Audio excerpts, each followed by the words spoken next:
Ladies and gentlemen, it's the fight of the century. Facebook ads versus Twitter ads. Who will deliver the lowest cost per click and claim the heavyweight social media platform prize? Get ready for a knockdown brawl that will most likely last more than 42 seconds. Facebook has more reach. Boom!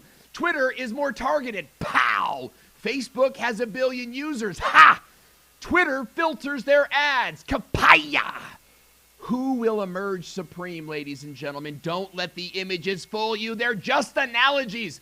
Stay tuned for the results, plus the winner of our meme contest, all coming up today on the Social Media Lab Live. Are you ready to use science to bust some myths in the social media ecosystem? Great Scott! Welcome to the Social Media Lab Live, brought to you by Agorapulse, where our social media scientists experiment on real accounts to crack the code on social media success for your business. Type 5 to subscribe to the show. Now your hosts, Owen Video and Scott Ayers. Hey, welcome back to the Social Media Lab Live, where social media professionals get to bust the myths, rumors, and stories of social media marketing with science! And we're live every Wednesday, 9 a.m. PST on Facebook and on YouTube. And you can join the tribe when you give me 5. That's right. Type 5 right down below to join the Social Media Lab Lounge. Get insider access. Contribute to the show in our private Facebook group for social media nerds. Just type 5 in the comment section now. I'm Owen Video, your host, MC, and I'm here with the #1 social media scientist, Scott Ayers.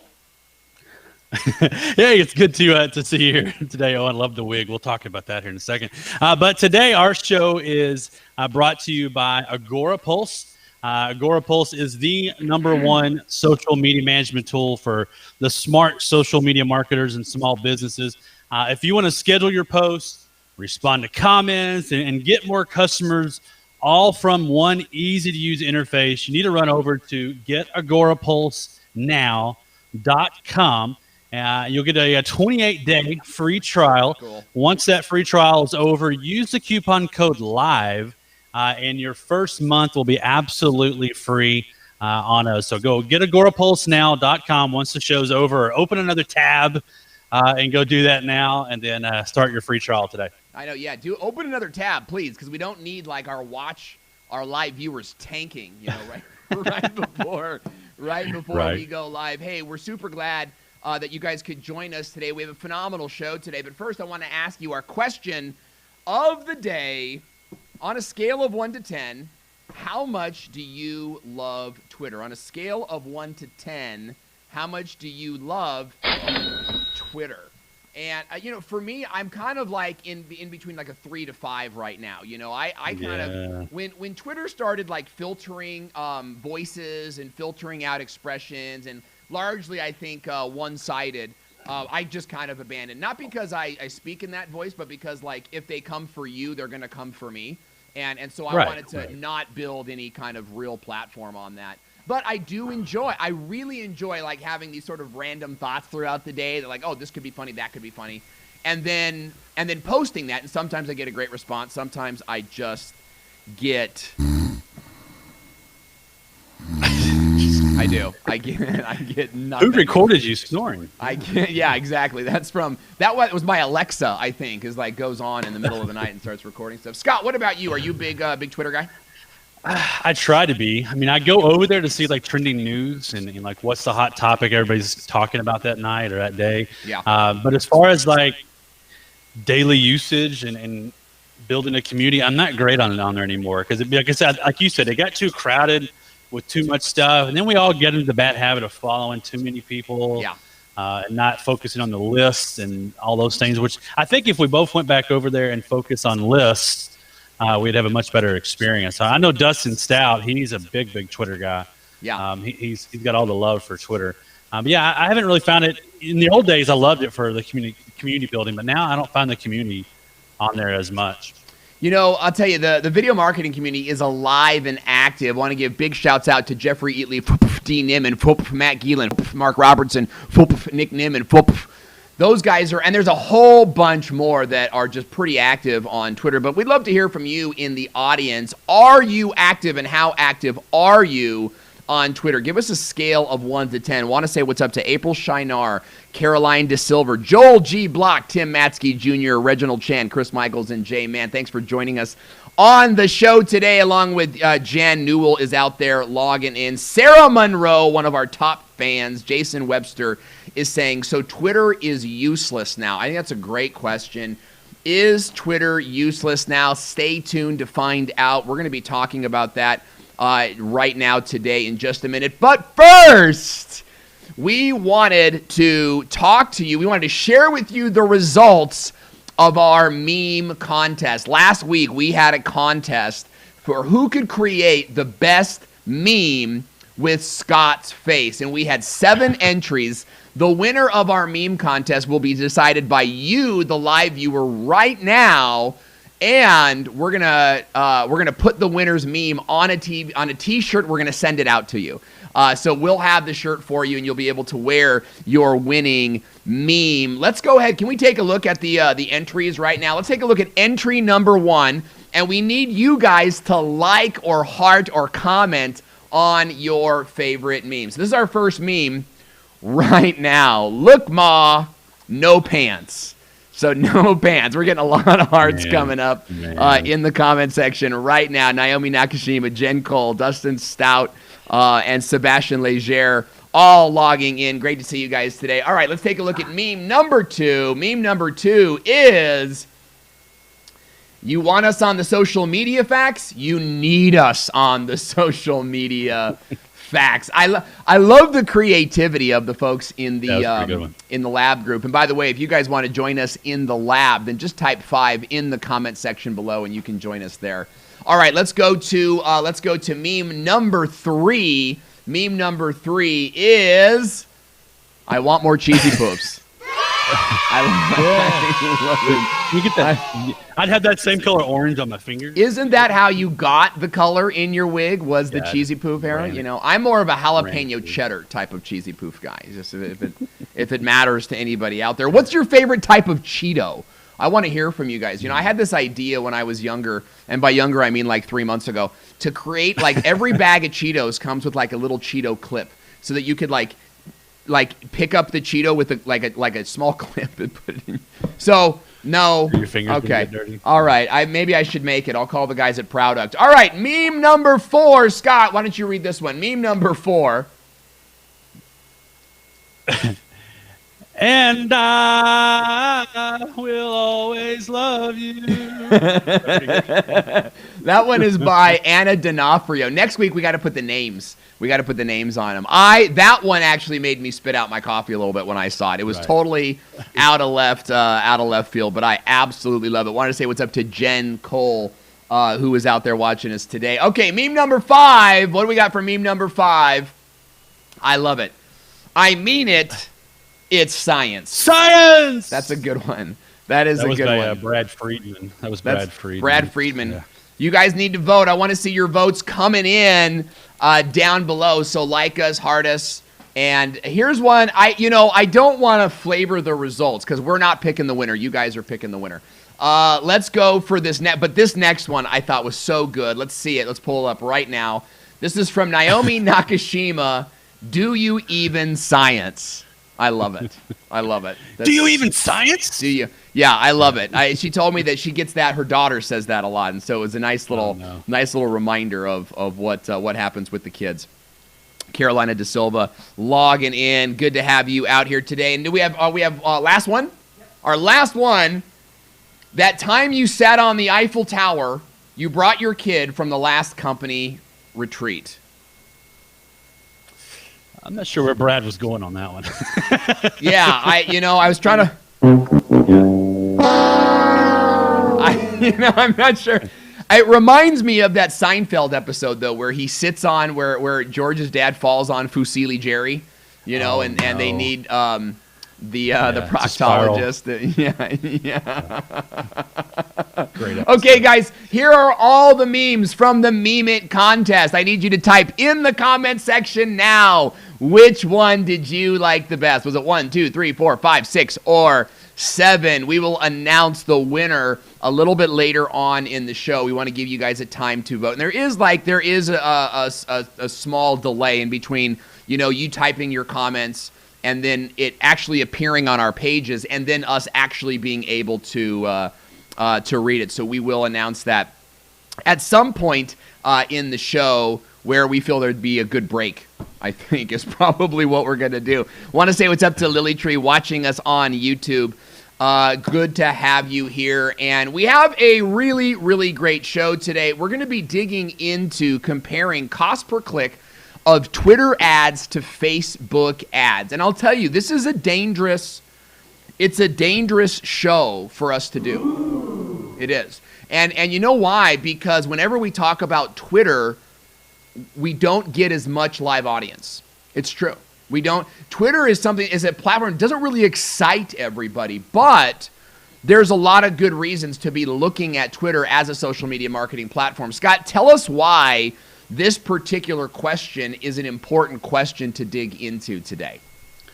Well, I think comparing Facebook ads to Twitter ads, regardless of what kind of business you're in, to see which one gets you the lower cost per click to your website is important, because if you're spending money on, let's say, Facebook, and you could get lower cost per click on Twitter, then maybe you need to rethink your marketing. So I think it's real important to know what your ROI is. It's also real important to know where you're blowing your money at. I spoke at a small event yesterday in my hometown, which was really cool. They never get to see me in this get up in my little town. And I got done with it, and I had somebody actually ask me, what are Facebook ads? Like, there's still people who don't know, who don't use them. And so that was a good eye-opener for me to go, okay, not everybody knows what you and I know, Owen, because we've been around for a while. And so I think as a business, you need to kind of evaluate which platform is best for you. Maybe, and I know, Owen, you're always ragging that you don't like Twitter, and Dustin will always fire back how much he loves it. Yeah. He made a good point earlier. Every social media site's as good as you make it. So whatever you do with it, whatever your passion is at it, or how much effort you put into it, that's what you're going to get out of it. And it's the same with ads. So it may be that, there's a site out there that gets you more, lower cost per click that you hate. You don't want there. So maybe you need to divert your money over to it. So that's why we wanted to look at this, because there's a lot of conflicting information we found on multiple websites. Some said Twitter was lower. Some said Facebook was lower. So we kind of just wanted to test it on our own to see what we could find out in kind of a real world, real budget sort of scenario. Okay, now I'd love to know from you guys, and we've got some votes coming in, 4, 6, 5. We want to hear from you guys. What is your favorite meme? We just had a meme contest. Throw a number. Is it 1, 2, 3, 4, 5? 1, 2, 3, 4, 5, 6, or 7? Type your favorite meme in the comment area, and we'll announce our winner shortly here. Scott, talk to me about what is the benefit of a lower cost per click. I think that this is important because as business people, social media marketers that are maybe even managing ads for clients, aren't we looking at, traffic? Aren't we looking at sales, right? Like, how much did the ad cost? How many sales did it bring in? What is the value of a lower cost per click? What does that mean to the advertiser?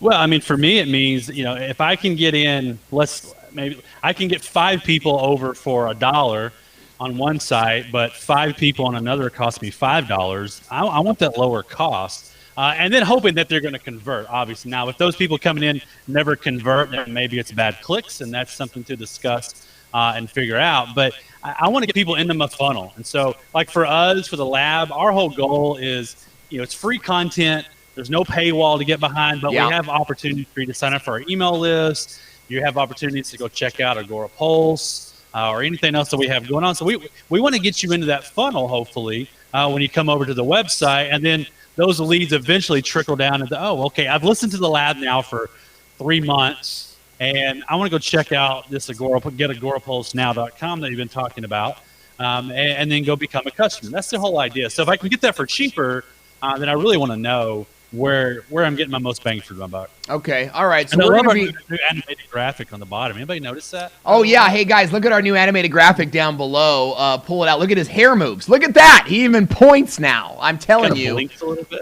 If you've seen a better show than this, tag the owner of that show in this comment section because we'd love to meet him. And I see a bunch of people tagging me. That's amazing, guys. It's I love to hear from you. Want to say what's up to our good friend David Foster, who has joined the show. Chris Michaels is out there. Chris Michaels is saying, I've run both.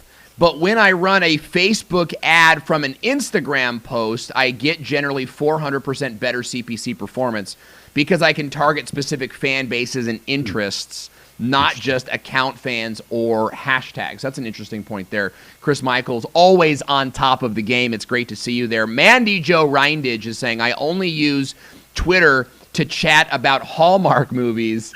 When they premiere. I want to say what's up to my good buddy Mark Hoppola, who actually writes Hallmark movies. So, maybe there's some crossover there. Or maybe it's Sébastien Leger is saying best target with Facebook ads, better targeting with Facebook ads. And Naomi is saying, I'm on Twitter a lot, but still have never bought ads there. I would be definitely interested in checking out some ads on Twitter if I could get more of like a billboard ad. So I'm really interested to see what we discover here today. Brad Friedman, it's great to see you. And if you're watching us today on Facebook, whether you're watching on my profile, the Agora Pulse page, or one of our watch parties, I'd love to know from you, how active are you on Twitter? Scale of 1 to 5. Tell me about your Twitter activity, because I'll tell you, I go when I have an idea or when someone tags me. I'm not terribly active there, but I'm looking forward to digging into today's episode. And feel free to tag somebody you know. So, Scott, on this show, we handle everything with the fine art of science. So, talk to me about the scientific method that you employed. What was your hypothesis in testing this subject here today? Yeah, based on what we found on multiple different websites, we said that Twitter ads have a lower CPC than Facebook ads. And again, that's just based on all the research I could find from reputable sites. It seemed like they were all leaning towards Twitter having a lower cost per click. Okay. So what do you guys think? Is Twitter going to deliver the lower cost per click than Facebook ads? I'd be interested to know from you. Scott, tell us about how you ran this test now. What accounts did you use and how did you conduct the experiment? Yeah, we use the Agora Pulse Facebook page and the Agora Pulse Twitter account. So both, because it's our brand, it's where we have the most activity going on, and we use identical ads, two different ads, basically identical, going to the same link. I don't know if we have those images pulled up. There we go. There's an example of one of the Facebook ads, typical Facebook ad with a short, text, featured image, title, description. This is another one. This is the same ad on Twitter. So there's kind of the difference of what they look like on Twitter. And then we had another ad, again on Facebook and then on Twitter. And we were basically driving traffic to two different blog posts. And these were run at different times, actually across, one was done in 1 month, one was done in a different month to kind of really spread it out to make sure, we're not advertising towards the same people and kind of overrunning them too much. Now budget-wise, what we did for the budget is our budget was $525 on each platform, split between the ads, which, typically in ads, you're not going to spend your whole budget. So like Facebook, we spent like almost $519 US dollars.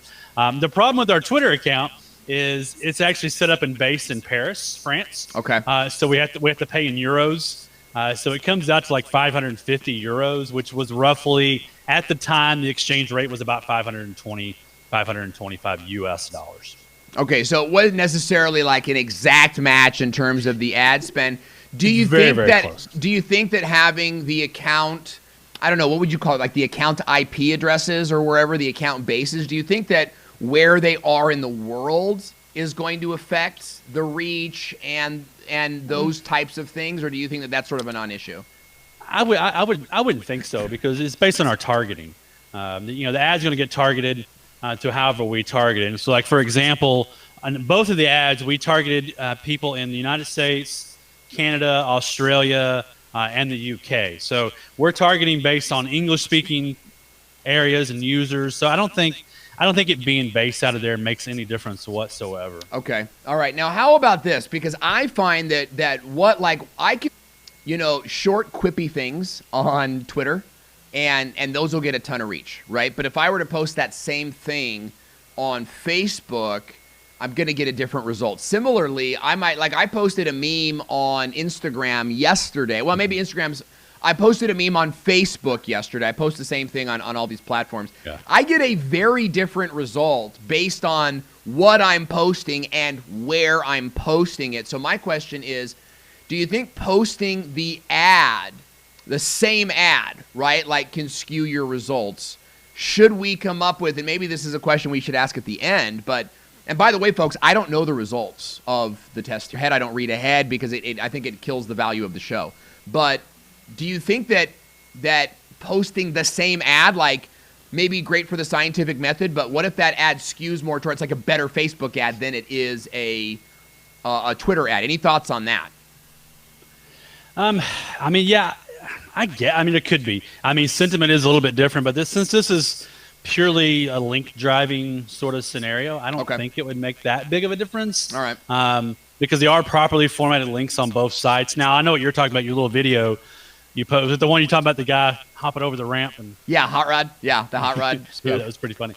I mean, you're going to get different reactions on Twitter. Like, you posted that to Twitter, you'd probably get hardly any reaction. I got hardly any reaction to it. Yeah, really. Yeah. Your Facebook friends loved it. They're all about it. They're talking about it. Saying a little bit on Instagram. I think you had it in your stories in Instagram, if I remember right. So, yeah, I mean, as far as this ad, it's hard to say on that. I mean, the targeting, though, hopefully is targeted towards people who are more interested in our content. Like, for example, on the Facebook ad, of course, Facebook ads give you a lot more targeting options. So I targeted based on interest. I targeted people who are interested in Mari Smith, Joe Com, different competitors in our space, Pat Flynn, Kim Garsh, Social Media Examiner. I'm targeting, really hyper targeting people who have those similar interests. They probably already know us a little bit, right? If they haven't already liked our page or seen us, but there's content that they want. It's social media related content because they're targeted like that. But for Twitter's a little bit harder. I targeted based on keywords such as Instagram marketing, social media marketing, and Social Media Examiner. Okay. And then also targeted people who followed and had recently interacted with the Agorapulse Twitter account. So hopefully that gets us as close as we can as being a very, very similar audience. You can never get exact, I mean, from Twitter to Facebook anyway. Now, Facebook to Instagram, like somebody was talking about, you can get real close on there, obviously, because same ad platform. But Twitter to Facebook is hard to do. Okay. All right. So let's take a look at how that worked out. We've got Jay Houselander in the house. We've got Glenn Kowalski coming in. Jason Rodriguez is saying that jacket gives me a Sunday monster truck kind of feel. I don't know if you guys saw the McGregor fight. Like, who watched the McGregor fight? Put your hand up in the comment section below.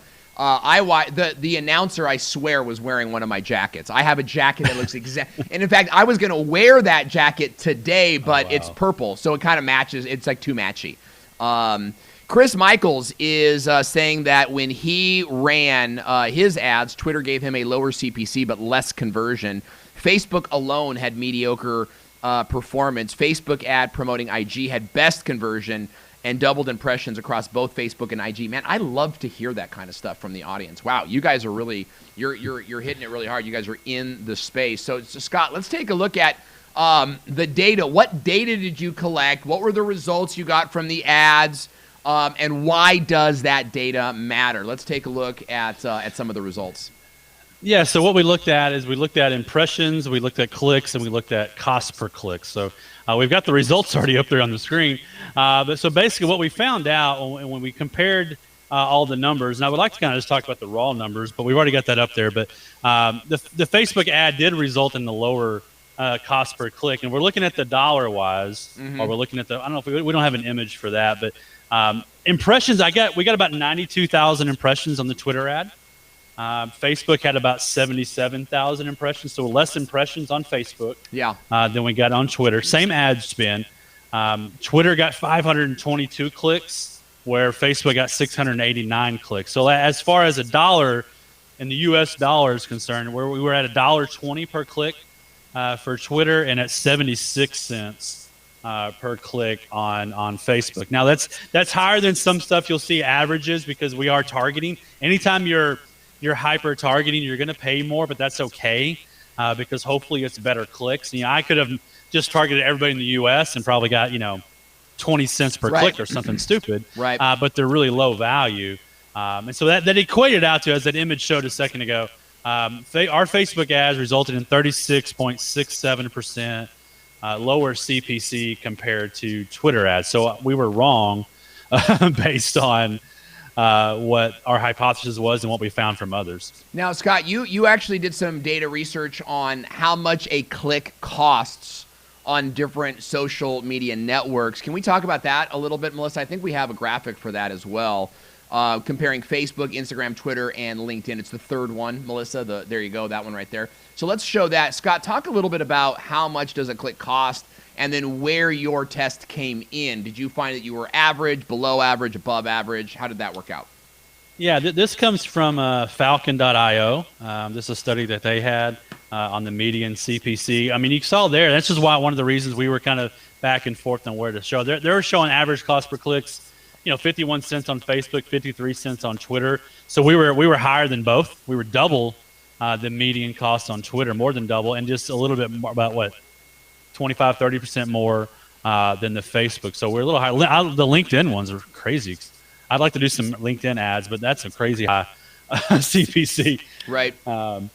But yeah, so we came in higher than both of those as far as the median that they had found in their research. Now, that's really interesting, Melissa. Do we have a graphic? Because we actually found completely different numbers from another study on what social media advertising costs. And Scott, maybe you could sort of explain this one a little bit. Can we show that graphic? Can we put that graphic up? No, the one right, the fourth one.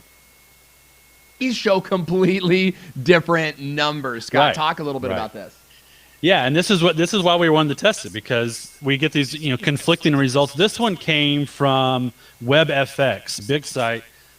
Their cost per click, they're showing Facebook at 97 cents and showing Twitter at 38 cents. So again, that's where you get those conflicts. And I think the problem is a lot of these sites that are out there and a lot of these different blogs that are out there, when they do these sort of tests, they're not targeting identical, or they're just taking what I call data dumps on massive numbers and putting them all together. Because on Twitter, if you're not careful, and we've talked about this before and we've done this before and failed, Twitter automatically has their Twitter preferred audience network turned on, which will get you really, really low CPC, like that 38 cents. But it's stuff that pops up on your phone and apps that people have to tap on to get to the next thing. They're not targeted. It's just garbage clicks. Unless you're in the gaming industry, it's garbage clicks. And so you got to make sure you turn those off. And I think that study there that was showing that 38 cents, I would question if that was on in the ads that they were studying. Yeah.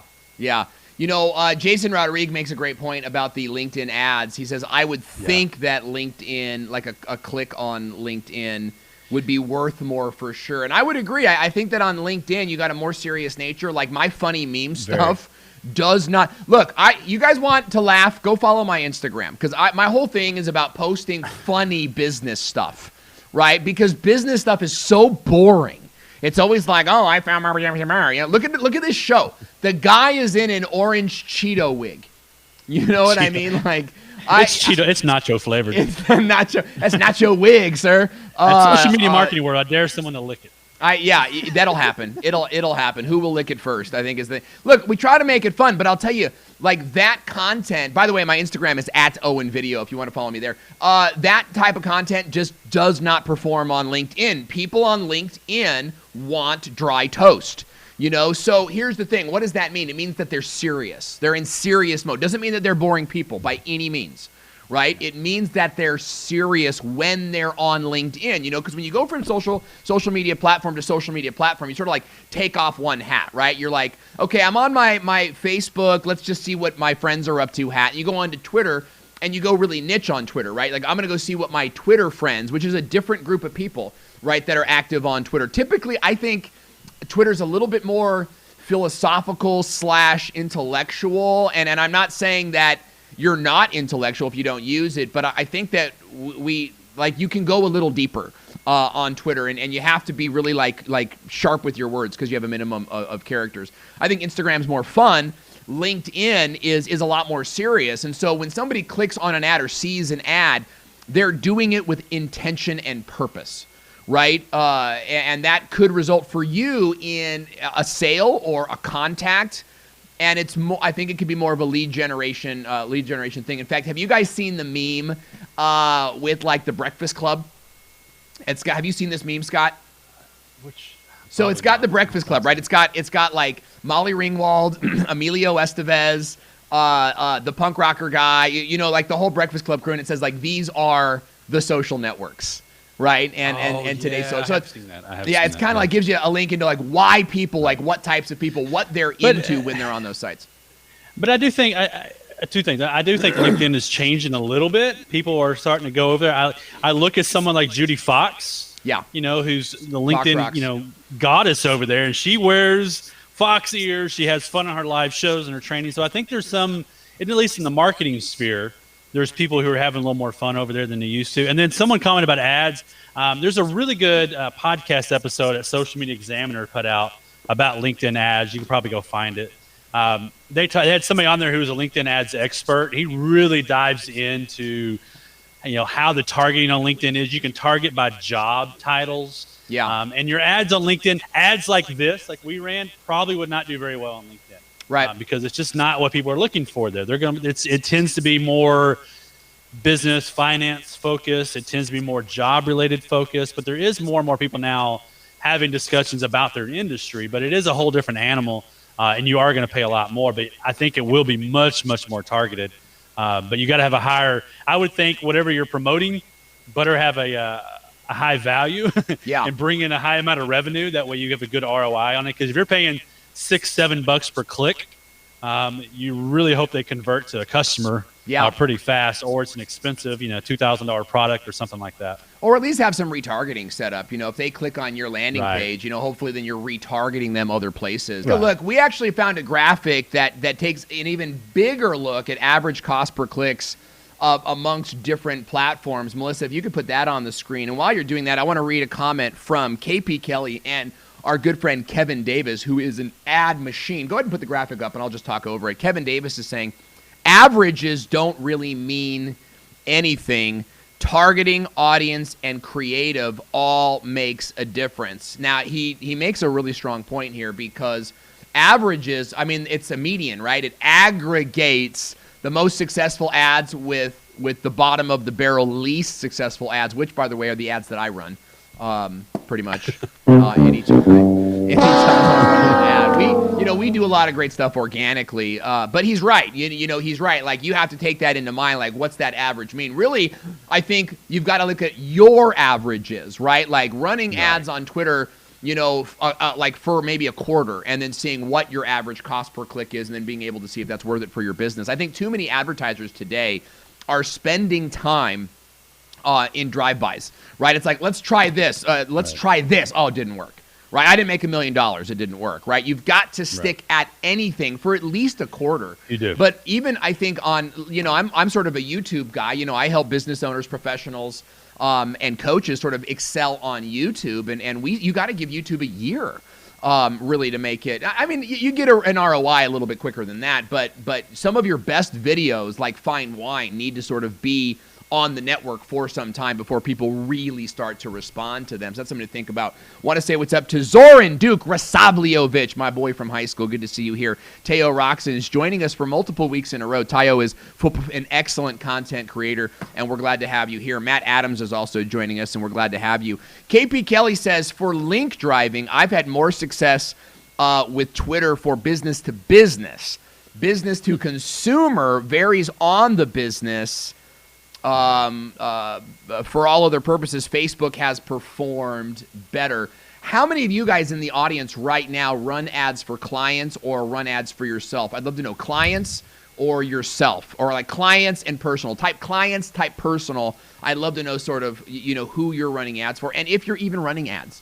I think that's something important to think about, because I do think ad running is a healthy part of a complete breakfast, right? So, Scott, we've taken a look at some averages. We sort of already saw the results, but let's just review those again. So, in this neck and neck comparison, our results again were, Melissa, show the graphic. Scott, go ahead and read that graphic to us.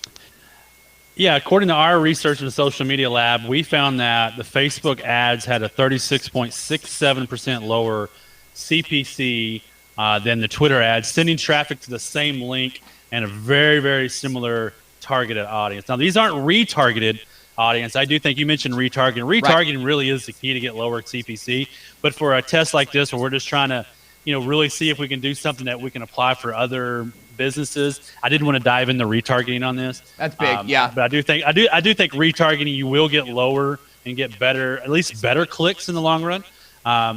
But I do think that for this, we didn't do that because we're trying to, again, remove anomalies that someone could say, well, I don't have an audience to retarget to, that sort of thing.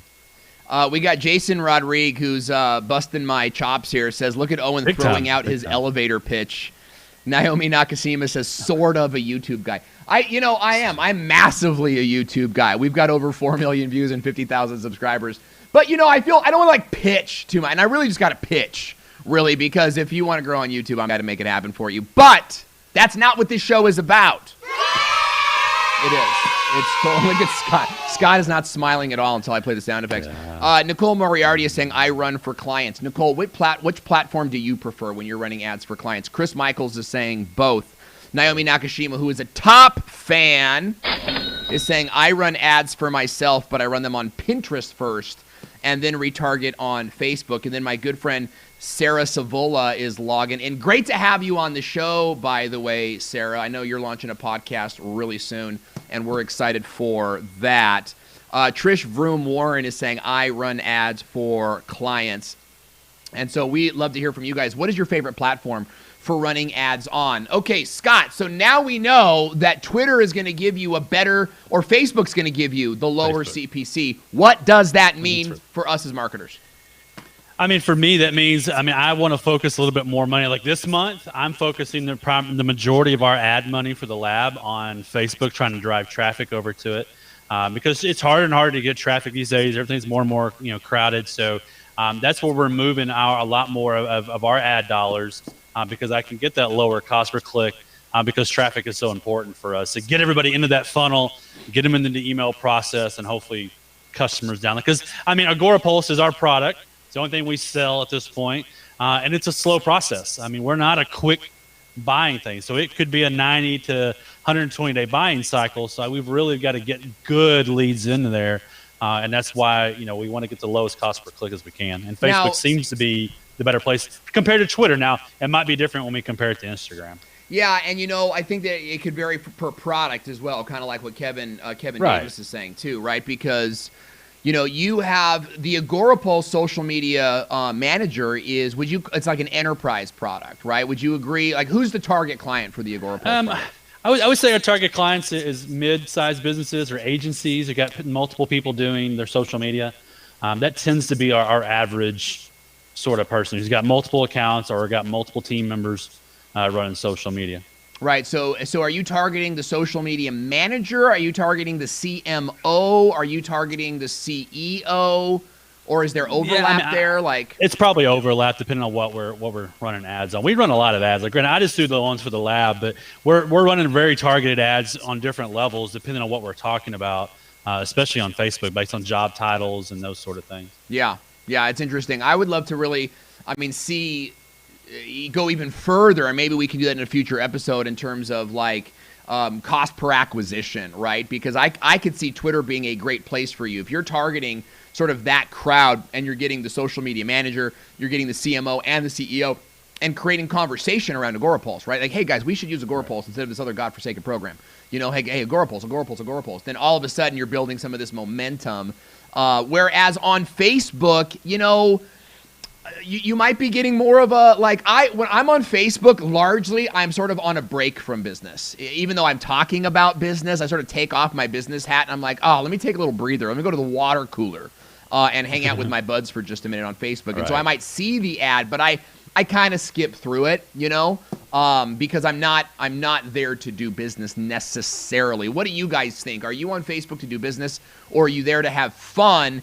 Either way, we're super glad that you joined us for the show today. Now, we have got to announce the winner of our meme contest, and the winner of our meme contest is going to get their meme printed on a t-shirt, and we're going to send you that t-shirt, which will also be made available for sale.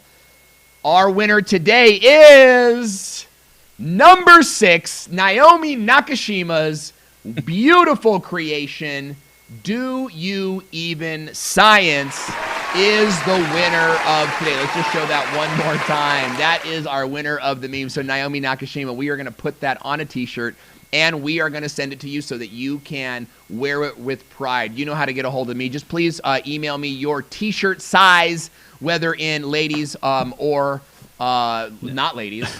Because you get 2 sizes like ladies, and if you want a tank top, we'll do that. We'll do that too. But hey, we have got way more coming up for you folks, so don't forget to type 5 into